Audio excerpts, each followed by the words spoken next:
حضرت عثمان غنی کے بعد مدینہ کے اندر جو صحابہ موجود تھے ان لوگوں نے فوراً حضرت علی رضی اللہ عنہ کے ہاتھ پر بیعت کی، اور حضرت علی کے ہاتھ پر بیعت کرنے والوں میں وہ لوگ بھی شامل تھے جو عثمان غنی کے قاتل تھے۔ حضرت امیر معاویہ رضی اللہ عنہ، ان کے بارے میں بھی تھوڑا سا سمجھ لیجئے کون ہے۔ آج بڑی ان کے بارے میں زبان درازی ہوتی ہے کہ وہ ایسے تھے ویسے تھے۔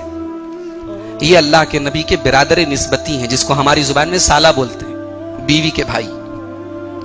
اللہ کے رسول صلی اللہ علیہ وسلم کی بیوی جو ہم سب کی ماں ہے، نبی کی تمام بیویاں ہماری ماں ہیں، اللہ کے نبی کی بیوی حضرت ام حبیبہ کے بھائی ہیں یہ، اور جلیل القدر صحابی ہیں۔ اللہ کے رسول صلی اللہ علیہ وسلم کے اوپر جب قرآن کی آیتیں اترتی تھیں تو سیلیکٹڈ صحابہ کرام اس کو لکھا کرتے تھے۔ ان سیلیکٹڈ صحابہ کرام کی ٹیم میں حضرت معاویہ بھی شامل تھے۔ حضرت معاویہ وہ صحابی ہے جن کے لیے اللہ کے نبی نے دعا کی ہے کہ اللہ ان کو ہادی بنا، ان کو ہدایت یافتہ بنا۔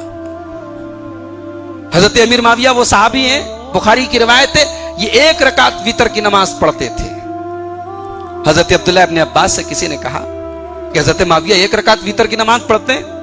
کہا کہ صحیح کرتے ہیں، وہ فقیہ ہیں، وہ دین کی سمجھ رکھتے ہیں، وہ نبی کے صحابی ہیں۔ یہ عبداللہ ابن عباس جو بہت بڑے صحابی ہیں، ان کا ریمارک ہے ان کے بارے میں۔ آج ان کے بارے میں لوگ زبان درازی کرتے ہیں۔ ان کو حضرت عمر وہ انسان تھے کہ کس کو کون سی کی ذمہ داری دینا ہے یہ حضرت عمر کو اچھی طریقے سے پتہ تھا۔ حضرت عمر کے دور میں ملک شام جیسا اسلامی حکومت کا ایک بڑا اسٹیٹ تھا اس زمانے کا، ملک شام کا گورنر حضرت عمر کی پوری زندگی میں اگر کوئی تھا تو حضرت معاویہ تھے۔ حضرت معاویہ حضرت عثمان کے رشتہ دار بھی تھے، ان کے خاندان کے تھے۔ انہوں نے یہ دیکھا کہ جن لوگوں نے عثمان غنی کو قتل کیا وہ کھلے عام گھوم رہے ہیں۔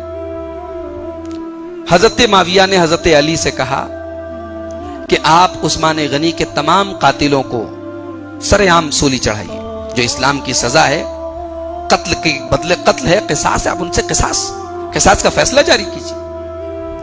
حضرت علی کا یہ اسٹینڈ تھا کہ ابھی حالات پرسکون نہیں ہیں، ابھی وہ لوگ غالب ہیں، وہ لوگ حاوی ہیں، ابھی تھوڑے حالات اچھے ہو جائیں، پرسکون ہو جائیں، ہم چن کے تمام قاتلوں سے اسلام کا قانون نافذ کریں گے۔ یہ ڈسپیوٹ کی بنیاد بنا حضرت علی اور حضرت معاویہ کے بیچ میں۔ یہاں پہ ایک بات یاد رکھیں، عام طور سے ایسا سمجھا جاتا ہے کہ حضرت علی اور حضرت معاویہ کے بیچ میں کرسی کی لڑائی تھی۔ نعوذ باللہ، دونوں صحابی ہیں، اور ہمارے لیے حضرت علی بھی بہت انتہائی قابل احترام ہے اور حضرت معاویہ بھی قابل احترام ہے، اور نبی کا کوئی صحابی معمولی نہیں ہوتا، یہ بات یاد رکھیے۔ نبی کا کوئی صحابی صحابہ کرام کے بعد قیامت تک آنے بڑے سے بڑے ولی کسی ایک صحابی کے مقام کو نہیں پہنچ سکتے، یہ ہمارا عقیدہ اور ایمان ہے۔ محمد الرسول اللہ کی امت میں سب سے افضل اور سب سے بہترین اگر کوئی لوگ ہیں تو اللہ کے رسول صلی اللہ علیہ وسلم کے صحابہ ہیں۔ اللہ کے نبی فرماتے ہیں لا تسبوا اصحابی، میرے کسی صحابی پر زبان درازی نہ کرنا، لان تان نہ کرنا، سب و شتم نہ کرنا۔ فلو ان احدکم انفق مثل احد ذهبا ما بلغ مد احدهم ولا نصیفہ، تم اگر احد پہاڑ کے برابر بھی اللہ کی راہ میں سونا خرچ کر دو، اگر میرے کسی صحابی نے اللہ کی راہ میں ایک مٹھی اگر کوئی چیز گیہوں اور جو صدقہ کیا ہے، ایک مٹھی بھی اگر کوئی چیز اللہ کی راہ میں صدقہ کیا ہے، تم اس کا مقابلہ نہیں کر سکتے، اس کی برابری نہیں کر سکتے۔ غور کر رہے ہیں آپ؟ ایک طرف احد پہاڑ ہے، یعنی صحابہ کرام کا جو مقام ہے وہ انکاؤنٹیبل ہے، اس کو وزن نہیں کیا جا سکتا، اس کو گنا نہیں جا سکتا۔ صحابہ کرام وہ لوگ ہیں کہ اللہ نے ان کو رضامندی کا سرٹیفکیٹ دیا، رضی اللہ عنہم، اللہ ان سے راضی ہے۔ لہذا کسی بھی صحابی کے بارے میں آپ کو کوئی حق نہیں پہنچتا کہ آپ زبان درازی کریں۔ ایون صحابہ کے بیچ میں جنگیں ہوئی ہیں، ایک طرف دونوں طرف صحابہ ہیں اور قتل ہوئے صحابہ، تب بھی ہمیں اپنی زبان کو کنٹرول کرنا ہے۔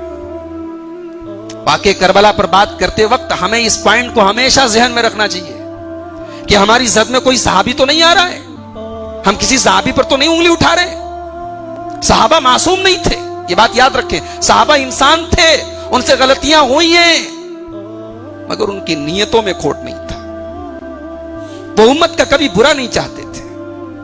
پرسنلی کوئی غلطی، کوئی گناہ ہو سکتا تھا ان سے، مگر کوئی صحابی پوری امت کو ہلاکت اور بربادی کے راستے پہ ڈال دے، کوئی صحابی ایسا نہیں کر سکتا، یہ بات یاد رکھیے۔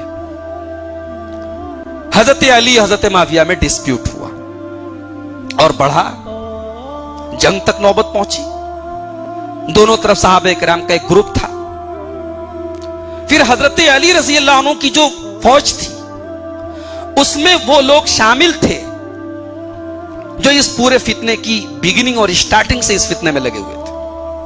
وہ کبھی نہیں چاہتے تھے کہ اس طریقے کی جنگ ختم ہو جائے۔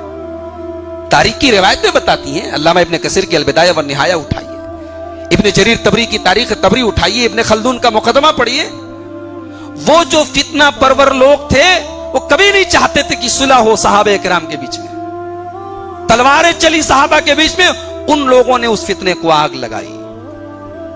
بہرحال حضرت علی کی فوج میں ایک جماعت پیدا ہوئی، اس نے کہا کہ علی بھی غلط معاویہ بھی غلط، علی بھی کافر معاویہ بھی کافر،